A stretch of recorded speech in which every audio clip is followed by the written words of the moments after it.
திருப்பத்தூர் சட்டமன்ற உறுப்பினர் Joseph Samuel பழகுவதற்கு இனிமையானவர், நல்லவர், செயல்பாடுகள் இருக்கிறது. ஆனால் பொது பிரச்சனையும் போது பாடி திருவள்ளூர் சாலை விரிவாக்கம் நீண்டு கொண்டே போது பிரச்சனைக்கு முடிவு வரவில்லை. மீண்டும் இதே எம்எல்ஏவுக்கு வாய்ப்பளிக்கலாம். நல்லவர், எப்பயுமே போனாலும் சரி, சந்திச்சாலும் சரி, எந்த கோரிக்கை கொடுத்தாலும் உடனடியா காது கொடுத்து கேட்டு உடனடியா செய்யக்கூடியவர். சுத்தமா எதுவுமே கிடையாது. தண்ணி வந்தாலும் பாக்குறது கிடையாது, எங்களுக்கு ஏதாவது குறைப்படன்னு சொன்னாலும் பாக்குறது கிடையாது. அந்த எலெக்ஷன் டைம்ல வர்றதோட சரி, அதோட அவ்வளவுதான். அதுக்கப்புறம் என்ன குறை சொன்னாலும் அந்த வாரம் போடுவாங்க, அவ்வளவுதான். இப்ப கூட டிரைனேஜ் வாட்டர் அடைச்சிக்கிச்சுன்னு நான் கொரட்டூர்ல ரிப்போர்ட் கொடுத்துட்டு வந்தேன். அதுவும் அவங்க மேம்பாடு எடுக்கல. அதனால எனக்கு இந்த சுத்தமான எனக்கு பிடிக்கல. மீண்டும் இதே எம்எல்ஏக்கு இல்ல, வாக்களிக்க மாட்டோம். நல்லா அதெல்லாம் நல்லதான் பண்றாரு, எந்த குறைகள் இல்ல, எதுவுமே இல்ல. மறுபடியும் இதே எம்எல்ஏவுக்கு நீங்க ஓட்டு போடுவீங்க? ஓட்டு போடுவோம். மறுபடியும் இதே எம்எல்ஏ தேர்ந்தெடுக்கும். எந்த பிரச்சனையுமே இல்ல, எல்லாம் நல்லதான் பண்ணின்னு இருக்காங்க, எந்த ஒரு குறைபாடு கிடையாது. செயல்பாடுன்னா திருப்திகரமா ஒன்றும் சொல்றது மாதிரி இல்லை, ஏதோ போகுது, ஏதோ செய்யறாரு, அவ்வளவுதான். மீண்டும் இவருக்கு வாய்ப்பளிப்பீங்களா?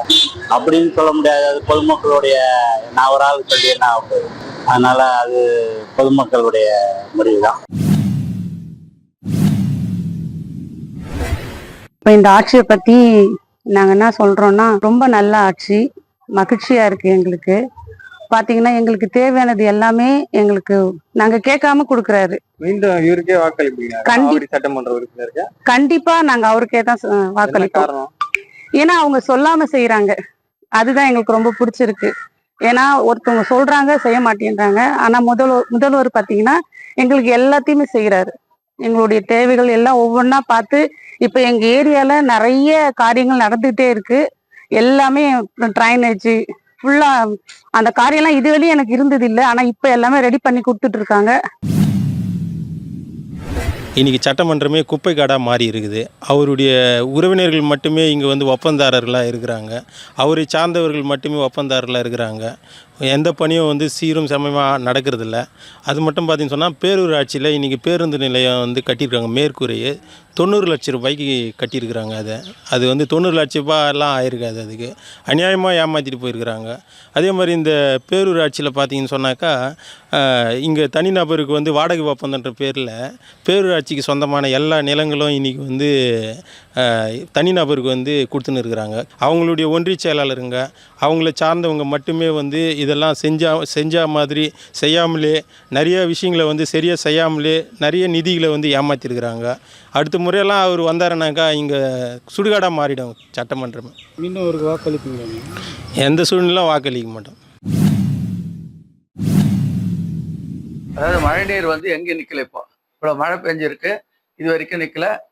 இனி வேறு மழைக்கும் அவங்க சேஃபர் பண்ணுவா என்னவா எல்லாம் பண்ணியாச்சு. எங்களுக்கு மெயின் திங் இங்கே பார்த்தீங்கன்னா ரோடு, வடிகால் வசதி, குடிநீர் வசதி, இது 3 இந்த ஆட்சியில் நல்லா பண்ணி கொடுத்துருக்காங்க. அதேமாரி மாதவர தொகுதியில் பார்த்தீங்கன்னாக்கா தகன மேடை, எரிவாயு தகன மேடை பார்த்தீங்கன்னாக்கா நவீன வசதியோடு பண்ணி கொடுத்துருக்காங்க. அடுத்து பேருந்து நிலையம் நல்லபடியாக நல்ல அருமையான பேருந்து நிலையம் ஒன்று பண்ணி கொடுத்துருக்காங்க. இவ்வளோ வசதிகள் பண்ணி கொடுத்ததுனால மறுபடியும் இந்த தொகுதிக்கு டிஎம்கேக்கு தான் வாக்களிப்பாங்க மக்கள். இதுக்கு முன்னாடி பாதாள சாக்கடை போகிறவங்க ரோடு தோண்டினாங்க, ரோட ஒரு அடைக்க கூட கிடையாது. இன்ன வரைக்கும் குண்டு மூலியமா ஒரு 4.5 வருஷமா அப்படியே தான் மெயின் ஆகிட்டு இருக்கு. குண்டு மூலியமா இருக்கு, ஃபுல்லாக ரோடு ஃபுல்லாக டஸ்ட்னா ஒரு நார்மல் பர்சன் போயிட்டு வரோம், ஒரு மூச்சோட கூட கஷ்டமா இருக்கு. ஒரு ட்ரெஸ்ஸு ஒயிட் ட்ரெஸ் போட்டோம்னா ட்ரெஸ்ஸு கலரே மாற அளவுக்கு அந்த அளவுக்கு டஸ்ட்டாக இருக்கு. இந்த ஏரியா ஃபுல்லாக அந்த போட்ட ரோடை சரியாக போடல. ஓகே, ரோடெல்லாம் குண்டும் குழியுமா தான் இருக்குது. ஒரு பைக்கில் போக முடியல, வர முடியல, எமர்ஜென்சிக்கு ஒரு ஆம்புலன்ஸ் போக முடியுமாங்கிறது தெரியல. அது இல்லாமல் பார்த்தீங்கன்னா ஒரு மழை பெஞ்சா ஃபுல்லாக தண்ணி நிற்குது.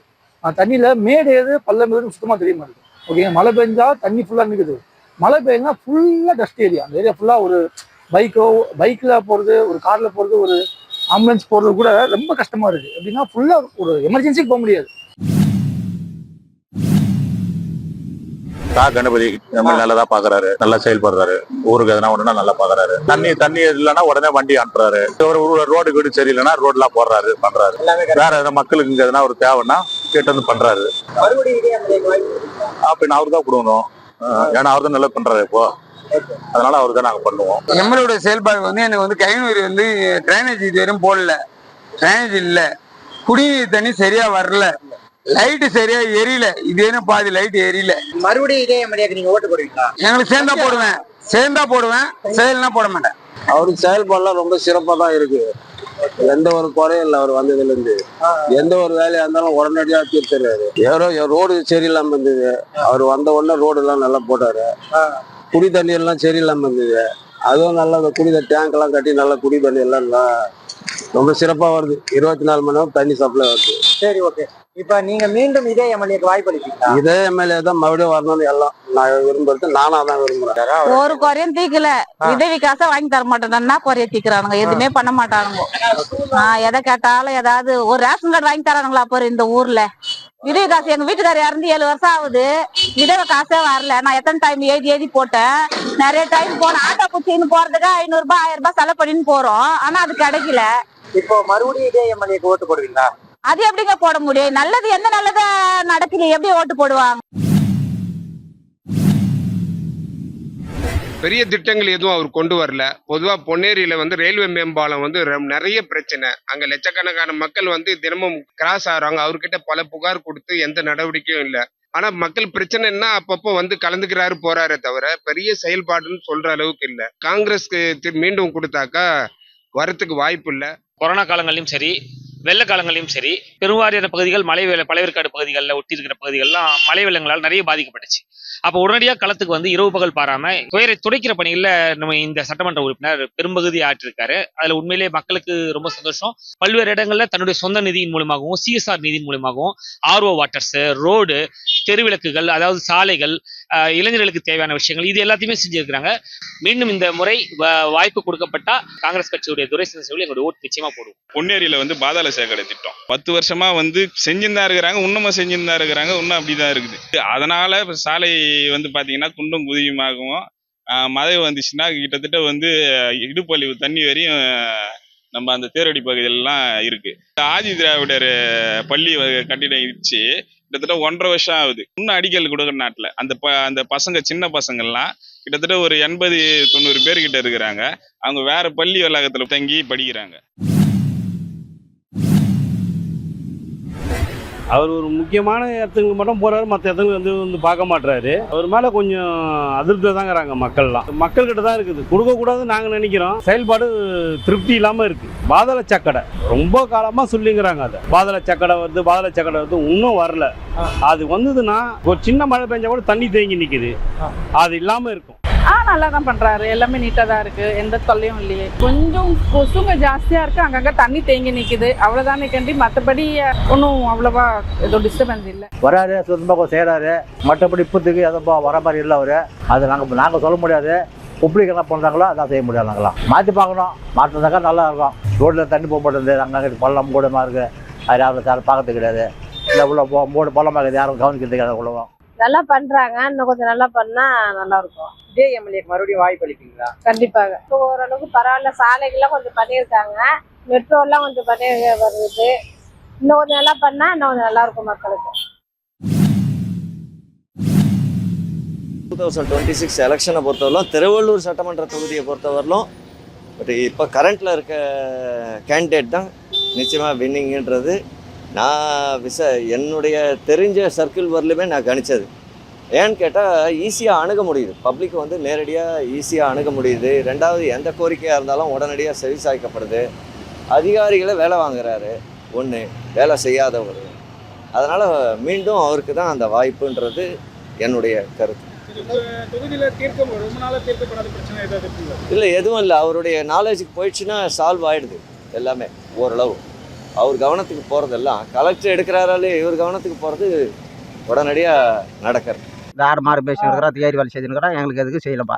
எம்எல்ஏ வந்தது கிடையாதுப்பா. அந்த பக்கம் வந்தால் கூட அவங்க பெரிய பிள்ளைங்கிறாங்க பார்த்தியா கட்சியில். அவங்கள பார்க்குறாங்க, அவங்களுக்கு ஒரு அமௌண்ட் அமைக்கிறாங்க, அதில் கம்மனு போடுறாங்க. நாங்கள் போட்டு குடிச்சில் தான் கிடக்குறோம். 3வது முறை எம்எல்ஏ நின்னா சீட்டு கொடுத்தா அவர் போட்டு போடுவீங்க? கண்டிப்பாக போட மாட்டோம். கண்டிப்பாக போடுவோம். கண்டிப்பாக என்னை பொறுத்தவரைக்கும் நான் போட மாட்டோம். எம்எல்ஏ வர மாட்டேன்றாருன்னா எம்எல்ஏ யாருன்னு தெரியல ஒன்றும். எதுனா ஒரு குறை இருந்தால் செஞ்சால் பரவாயில்ல, நல்லதுக்கிட்ட செஞ்சாரா? எதுவும் செய்யலை. இதுவரை எம்எல்ஏ யாருன்னு தெரியாது ஐயா. கிளாம்பாக்கத்தில் பஸ் நிலையம் அமைத்ததுனால இங்கிருந்து எங்களுக்கு நேரடியாக கிளாம்பாக்கத்துக்கு போகிறதுக்கு பஸ் கிடையாது. இந்த குழந்தைங்களெல்லாம் கூப்பிட்டு பஸ்ஸில் ஏறி கிளாம்பாக்கத்தில் இறங்கி போங்கன்னா கூட போயிடுவாங்க. இங்கே இந்த மாதவரம் போயிட்டு மாதவரத்துலேருந்து மறுபடியும் கிளாம்பாக்கம் போயிட்டு போனோன்னா ரொம்ப கஷ்டமாக இருக்குது. வட மாநிலங்களிலிருந்து வரும் அனைத்து ரயில்களும் திருவெட்டூர் விம்கோ நகரில் நின்று செல்ல வேண்டும் என்று பல வருடங்களாக கோரிக்கை வைத்துள்ளோம். ஆனால் இதுவரை அந்த கோரிக்கை நிறைவேற்றப்படவில்லை. இது பெரிய குறையாக உள்ளது. அடிப்படையா மக்களுக்கு சாலை வசதி, தெருவிளக்கு வசதி, பாதாள சாக்கடை வசதி 10 ஆண்டுகளா போடப்படாம இருந்த செருகெல்லாம் இன்னைக்கு செப்பனிடப்பட்டு சீரமைக்கப்பட்டு போடப்பட்டிருக்கு. இது இல்லாம பார்த்தோன்னா குடிநீர் குடிநீர் முதல்ல போராட வேண்டியதா இருக்கும். அப்படின்னு அவங்களால முன் போடக்கூடிய ஒரு நிலைமை இருக்குது. ஏன்னா ஆட்சியாளர்கள் சிறப்பா அவங்கள வழி நடத்துறாங்க. அதிகாரிகள் நாங்க இதை செய்து தரோம்னு மக்களுக்கு அவங்களே செய்து தரக்கூடிய காலகட்டமா இது இருந்திருக்குது. எங்கள் பஞ்சாயத்தில் பார்த்தீங்கன்னா அந்த டிசிகண்டிகை ஊராட்சியில் கிட்டத்தட்ட பார்த்தீங்கன்னா ஒரு நிறைய ஏக்கர் நிலம் விவசாயம் பயிர் பண்ணிட்டு வராங்க. அந்த ஏரியை நம்ம நிறைய முறை சொல்லியிருக்கேன். அந்த வரத்து கால்வாய் சீரமைச்சு ஏரிக்கு வரத்துக்கு வழி ஏற்படுத்தி கொடுன்னு சொல்லிட்டு கேட்டிருந்தோம். அதை தீர்மானிக்கல. அந்த இலவச பட்டா பார்த்தீங்கன்னா அவருடைய அரசியல் பின்புலத்தில் இருக்கிறவங்களுக்கு மட்டும்தான் அந்த பட்டா வழங்குறாங்க. உண்மையான இருக்கிற அதாவது ஏழ்மையான குடும்பத்தில் இருக்கிறவங்களுக்கு அதை கொடுக்குறதே கிடையாது. இவங்களுக்கு யார் ஃபேவராக இருக்கிறாங்களோ அவங்களுக்கு மட்டும்தான் அரசு பட்டா வழங்குறாங்க. எங்கள் பகுதியில் நிறைய பேருக்கு பட்டா வழங்காமே இருக்குது. மீண்டும் உங்க சட்டமன்ற உறுப்பினர் தேர்தல் என்ன வாக்களிப்பீங்க? கட்டாயமா நான் வாக்களிக்க மாட்டேங்க. ஏன்னா என்னோட கோரிக்கை எதுவுமே அவர் நிறைவேற்றல். அதனால முற்றிலும் நாங்க அவர் இந்த வாட்டி நான் புறக்கணிப்பேன். ஒன்றும் இல்லை சார், இதுக்கு முன்னாடி இருந்த மாதிரி எல்லாம் ஒன்றும் இல்லை. எதுவும் அப்படியே அவங்க வேலையை அவங்க பார்க்குறாங்க. நம்ம நெசவு யாரும் கண்டுக்கிறது இல்லை. முதல்வரே எலெக்ஷனுக்கு முன்னாடி அம்மையாரத்தில் மாநாடெல்லாம் வச்சு நல்லா பண்ற நெசவாளிங்களுக்கு நான் இருந்து எல்லாத்தையும் பண்றேன்னு சொல்லிட்டு நல்ல தோப்புல எல்லாம் அம்மையாரத்தில் பெரிய மாநாடே வச்சு எல்லாம் அவரே பேசிட்டு போனாரு. பெட்டியில குறைங்களை போடுங்க, 100 நாள்ல நான் அந்த குறைங்களை பார்த்து நான் நிவாரணம் பண்றேன் அப்படின்னு சொன்னாரு. சொன்னதுல எதையும் கண்டுக்கல நெசவாளருங்களை. யாரு எங்க நெசவுக்கு முன்னாடி இருந்து செய்யறாங்களோ அவங்களுக்கு இப்போ இருக்கிற எம்எல்ஏ கூட எங்களுக்கு பார்த்தா கூட சரி, அவர் செஞ்சா கூட நாங்க இவங்க தான் வரணும் அவங்க தான் வரணும்னு இல்லை. எங்களுக்கு யாரு நல்லா ஹெல்ப் பண்றாங்களோ அவங்களுக்கு நாங்க இருந்து செய்வோம்.